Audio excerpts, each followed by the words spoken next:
सभी को नमस्कार। आज हम कक्षा 10 की प्रश्नावली संख्या 4.3 को हल करेंगे। पहले क्वेश्चन में हमें दिया गया है निम्न द्विघात समीकरणों के मूलों की प्रकृति ज्ञात कीजिए। यदि मूलों का अस्तित्व हो तो वह भी ज्ञात कीजिए। तो नीचे कुछ द्विघात समीकरणें दी गई है। अब आइए समझते हैं सबसे पहले मूलों की प्रकृति कैसे निकालते हैं। जैसे कि हमें यहाँ पर एक समीकरण दी गई है और आपको द्विघात समीकरण आपको मिलेगी। तो इसमें होता क्या है, जो एक्स स्क्वायर का गुणांक होता है वो हमारा होता है ए, जो हमारा एक्स का गुणांक होता है वो हमारा होता है बी, और जो अचर पद होता है वो हमारा होता है सी। तो इसी प्रकार हमें सबसे पहले किसी भी समीकरण में ए, बी और सी निकालना होता है। तो ए हमारे पास जैसे इस समीकरण में हम देखते हैं कितना निकल रहा है 2, एक्स स्क्वायर का गुणांक 2 है। बी कितना निकल रहा है, बी होता है एक्स का गुणांक कितना है -3, निशानों को जरूर ध्यान में रखना है। और सी होता है अचर पद, कितना दिया गया हमें 5। ऐसा हमें हर समीकरण में तीनों पदों में ही देखना, यही होता है ए कितना है, बी कितना और सी कितना है। फिर हमें एक सूत्र याद रखना पड़ेगा, एक फॉर्मूला याद रखना पड़ेगा, बी स्क्वायर -4ac, ये डी का फॉर्मूला होता है।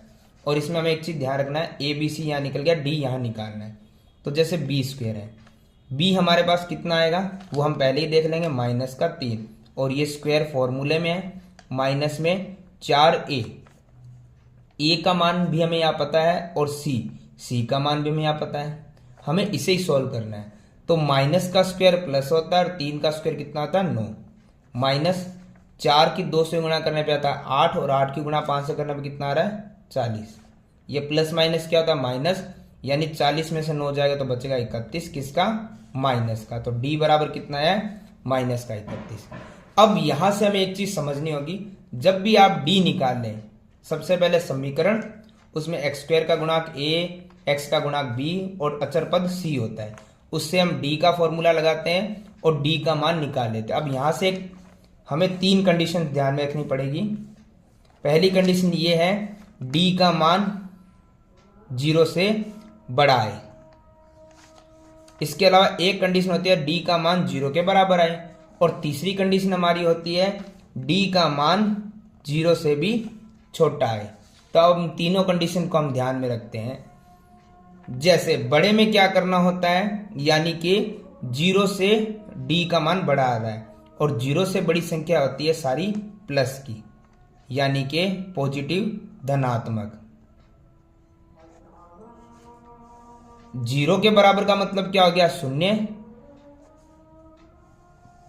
और 0 से भी छोटे का मतलब ये होता है 0 से छोटी सारी माइनस की संख्याएं होती है, तो ये आएगा माइनस में, यानी नेगेटिव ऋणात्मक। अब इसके बाद हमें एक चीज ध्यान देनी है, यदि आपका मान प्लस में आता है या 0 में आता है तब तो वो मान आएंगे हमेशा जो हमारे मूल होंगे वो हमेशा क्या रहेंगे, वास्तविक। क्या रहेंगे, वास्तविक। और ये कब रहेगा, जब मान डी का या तो प्लस में आ रहा है 0 से बड़ा है या 0 के बराबर है, तब तो मान रहेंगे वास्तविक। यदि 0 से बड़ा होता है नंबर डी का मान, तब तो उसके मान आएंगे असमान। 0 के बराबर होता है तो मान आएंगे समान। और अब हमें देखना है माइनस में जब भी आए, यानी 0 से छोटा हो, तो इसका मान कभी निकलेगा नहीं, वो आएंगे हमेशा अवास्तविक। असमान होते हैं और अवास्तविक होते हैं। जब भी आपको अवास्तविक मान आए, यानी माइनस में आए डी का मान, तो इस सवाल में हमें इतना ही देखना है कि उसके मूलों का अस्तित्व होगा ही नहीं। तो हमेशा ये चीज हमें ध्यान रखनी है, जब भी डी का मान माइनस हो तो वो सवाल वहीं खत्म हो जाएगा। यदि 0 या 0 से बड़ा कुछ भी आता है तो वो दोनों मान वास्तविक रहेंगे और उसे हमें आगे हल करना पड़ेगा। तो इस प्रकार से इन तीनों कंडीशन को हमें ध्यान में रखते हुए सवाल आगे हल करना है। जैसे यहां पर हमारा मान d -31 आ रहा था, तो ये ऋणात्मक यानी माइनस में आ रहा है, तो माइनस में तो हम लिख देंगे ये अवास्तविक है और इसमें मूलों का अस्तित्व नहीं ज्ञात कर सकते। तो इस प्रकार से हमें सवाल हल करने हैं इस चीज को ध्यान में रखते हुए। तो आइए शुरू करते हैं पहला क्वेश्चन। हमें यहाँ पे समीकरण दी गई है, अब इसी को हम सॉल्व करते हैं। तो सबसे पहले हमें पता है क्या करना पड़ेगा, हमें करना है डी का मान निकालना है। और डी के मान निकालने से पहले हमें क्या निकालना पड़ेगा, डी के अंदर जो बी आ रहा है वह कौन सा आ रहा पद, और ए और सी कौन सा आ रहा है। तो हमें पता है कि ए हमेशा होता है एक्स स्क्वायर का गुणाक, तो एक्स स्क्वायर का गुणाक क्या आ रहा है हमारे पास 2, तो उसे हम क्या मानेंगे ए। ध्यान से देखिए, ये ए होता है, ये बी होता है, ये सी होता है।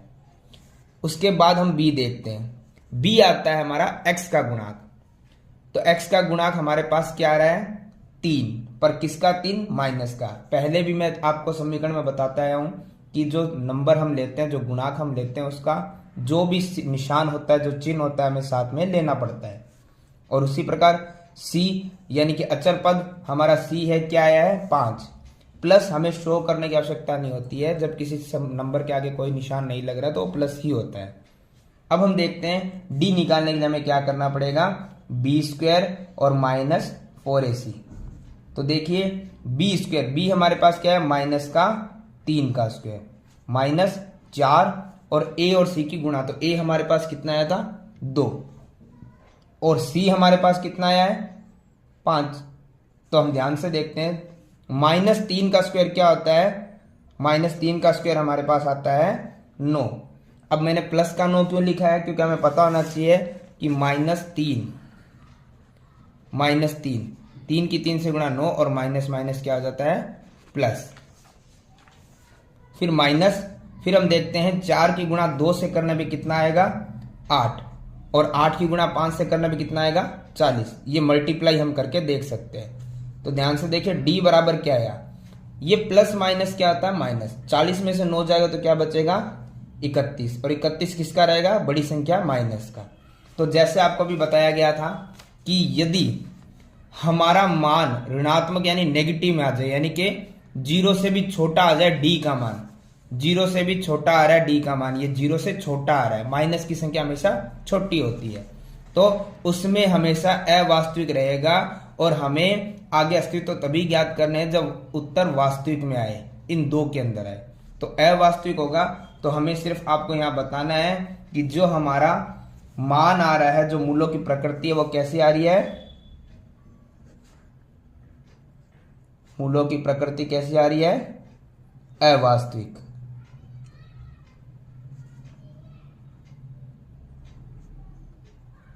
अतः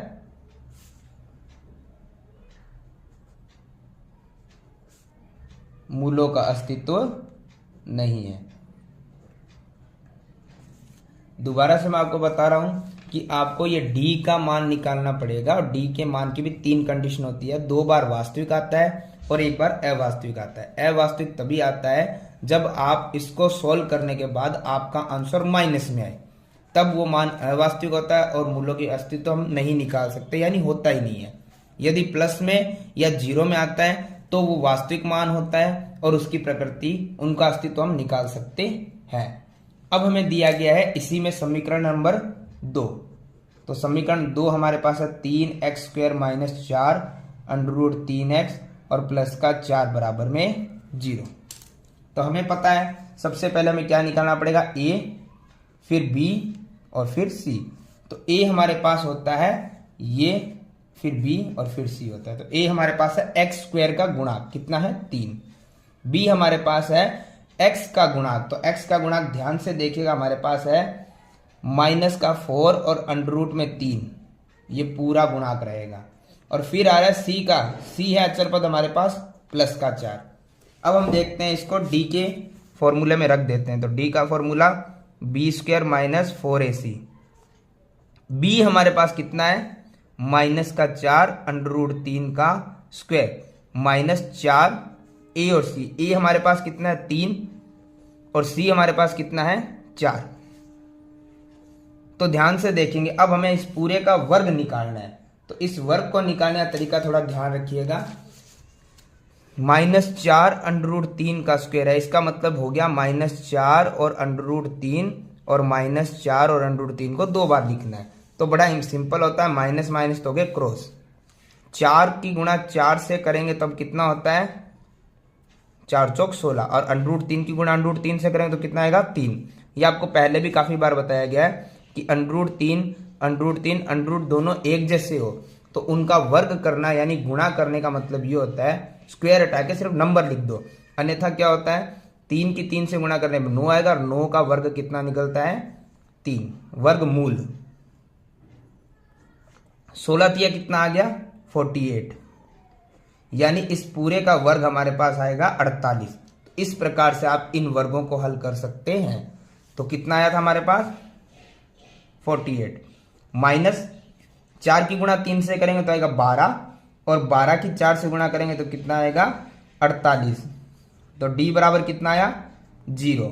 तो कंडीशन आपको पहले ही बता दी गई थी कि मान अगर d का मान आता है 0 से छोटा यानी माइनस में, तब वो अवास्तविक होता है। उसके अलावा 0 के बराबर हो या 0 से बड़ा हो, हमेशा मान क्या आता है, वास्तविक आता है। तो हमें लिखना है सबसे पहले कि इनके मूलों का अस्तित्व क्या है।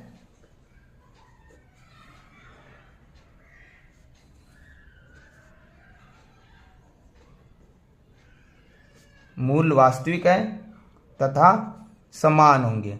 ये भी आपको बताया था कि जब हमारा मान 0 के बराबर हो तो वास्तविक और समान होते हैं, 0 से बड़ा हो तो वास्तविक और असमान होते हैं। अब हमें पता है जब भी वास्तविक हो तो मूलों का अस्तित्व निकलता है, और निकालने के लिए हमें एक छोटा सा फॉर्मूला और याद रखना है, ये तभी निकालना है जब मूलों का ये अस्तित्व वास्तविक में है। तो अब हम देख लेते हैं कि मूलों का अस्तित्व किस प्रकार से निकलेगा। तो x बराबर minus B plus minus under root में डी अपॉन में 2a। इस फॉर्मूले को हमें याद रखना है जब हम मूलों का अस्तित्व ज्ञात करते हैं। तो मूलों की प्रकृति हमने निकाल ली है, अब हमें मूलों का अस्तित्व निकालना है। तो अस्तित्व के लिए ये फॉर्मूला था, प्रकृति के लिए ये फॉर्मूला होता है।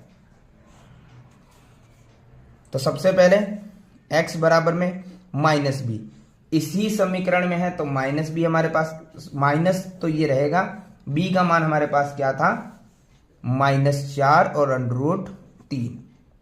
उसके बाद में प्लस और माइनस डी का मान हमने निकाला था, कितना निकला था, 0, और बट्टे में 2 और a का मान कितना था हमारे पास, 3। इसे ही हमें सॉल्व करना है। तो ध्यान से देखते हैं हम, यहां पर बाहर माइनस और अंदर माइनस क्या होता है, minus minus plus, bracket open करेंगे तो आ जाएगा 4 और अंडर रूट 3।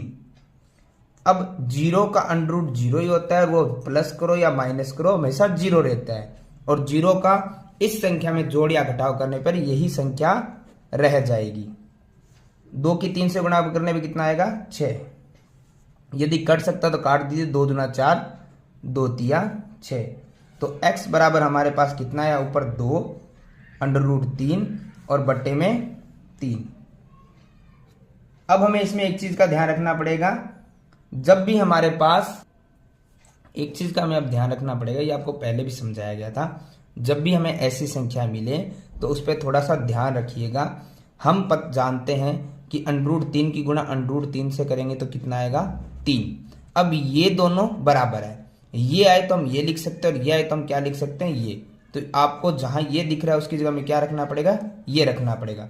तो बाकी वैसे का वैसा रहेगा। 3 यदि कहीं दिख रहा है तो उसकी जगह हम क्या लिख सकते हैं, अंडर रूट 3 गुणा में अंडर रूट 3। तो अंडर रूट 3 से अंडर रूट 3 हमारा कट गया, तो क्या बचेगा, 2 बट्टे में अंडर रूट 3। तो ये हमारा x का मान आ गया है। जैसे हमने पहले भी द्विघात समीकरण हल की थी तो हमेशा हमारे पास x के 2 मान आते थे, कभी प्लस का, कभी माइनस का, कभी कुछ ही आते रहते थे। तो हमें क्या करना है, यहाँ पे x का मान हमारे पास आ चुका है, अब इसे हमें क्या लिखना है, 2 बार लिखना पड़ेगा। चूंकि हमारे पास तो यहाँ पर ये मान एक ही आया तो इसी को हम क्या करेंगे, 2 बार लिख देंगे, यही हमारे दोनों तरफ प्लस का मान रहेगा। तो इस प्रकार हमारा सवाल नंबर 1 का पॉइंट नंबर 2 होता है समाप्त।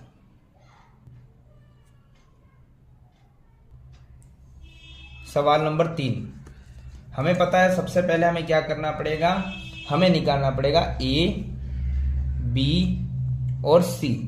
तो हमें पता है a क्या होता है, x स्क्वायर का गुणांक a होता है, b होता है x का गुणांक, माइनस अगर है तो वो साथ में रहेगा, प्लस हमें यहां पर दिखाने की आवश्यकता नहीं रहती है। c यानी कि अचर पद क्या है, प्लस का 3। हमें पता है कि सबसे पहले हमें d निकालना पड़ता है। d का फॉर्मूला क्या रहता है हमारे पास, b² माइनस 4ac। और चूंकि मैं पहले भी आपको बता चुका हूं इसके बारे में, फिर समझा देता हूं कि x की 3 प्रकार से हमें उसे सॉल्व करना पड़ता है। 3 हमें कंडीशंस मिलती है। पहली कंडीशन हमें जो मिलती है वो ये मिलती है d की, कि सबसे पहले यदि d 0 से बड़ा हो, यानी कि प्लस में हो, पॉजिटिव में हो, धनात्मक हो, तो हमें क्या करना पड़ता है, जो मूल हमारे मिलते हैं वो होते हैं वास्तविक और असमान। इसके अलावा यदि हमारा मान d का 0 के बराबर आ जाए तो हम क्या लिखते हैं, उसमें क्या होता है, मान आता है 0, तो 0 के बराबर 0 ही होगा। और मूल क्या आएंगे, इसमें भी वास्तविक आएंगे और समान आएंगे। यानी कि अभी आपको जो क्वेश्चन नंबर 2 हमने किया था, जो दोनों मान आते हैं वो समान आते हैं। और तीसरी जो होता है हमारी कंडीशन वो होती है यदि d का मान 0 से क्या आ जाए, छोटा आ जाए, यानी कि माइनस में आ जाए। तब हमें क्या करना पड़ता है, तब हम लिख सकते हैं, ये क्या किस में आता है, नेगेटिव में, यानी कि ऋणात्मक माइनस के अंदर। पॉजिटिव मतलब प्लस, ऋणात्मक यानी नेगेटिव मतलब माइनस।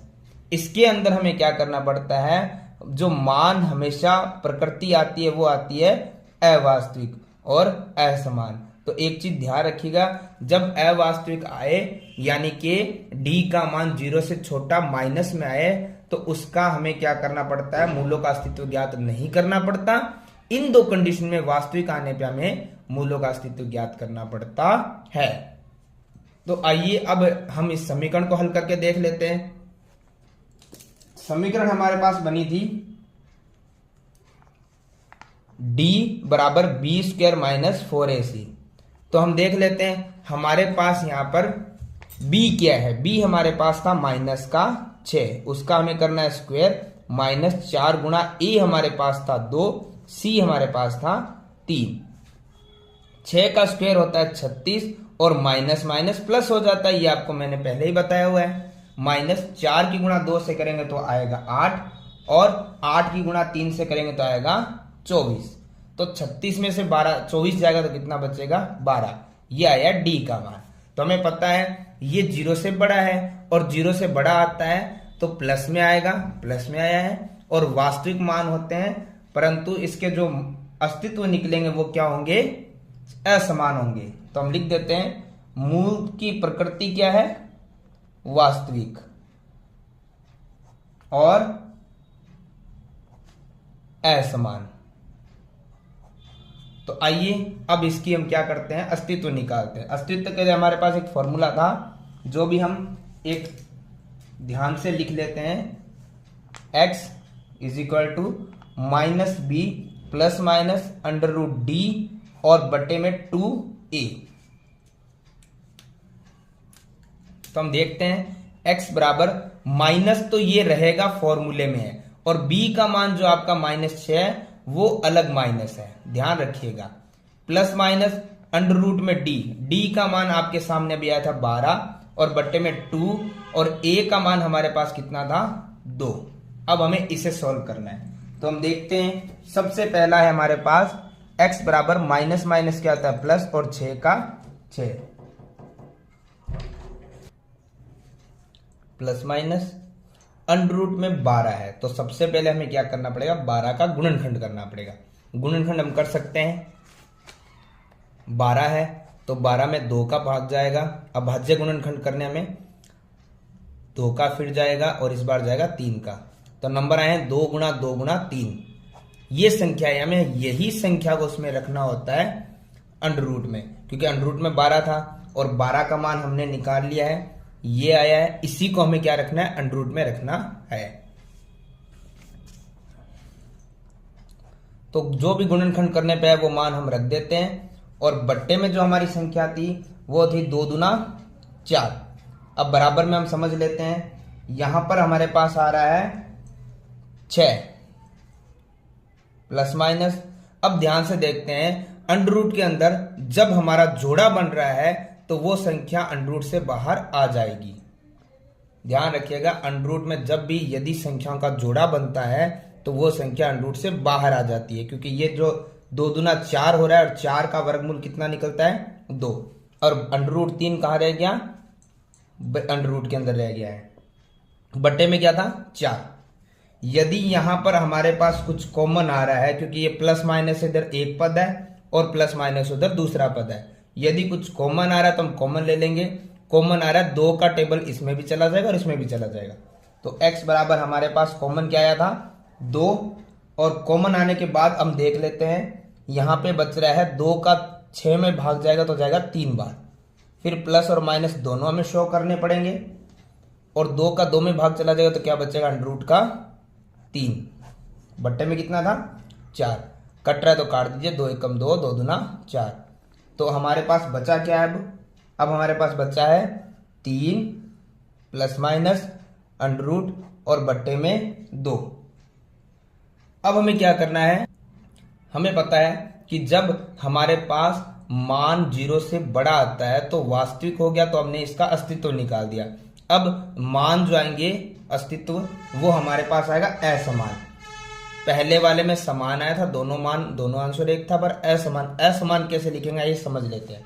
x का मान आ चुका है हमारे पास, अब हम लिखते हैं x का मान एक बार तो आएगा 3 प्लस अंडर रूट 3 बट्टे में 2, और एक बार आएगा 3 माइनस अंडर रूट 3 बट्टे में 2। तो इस प्रकार से हमारा क्वेश्चन नंबर 3 होता है कंप्लीट।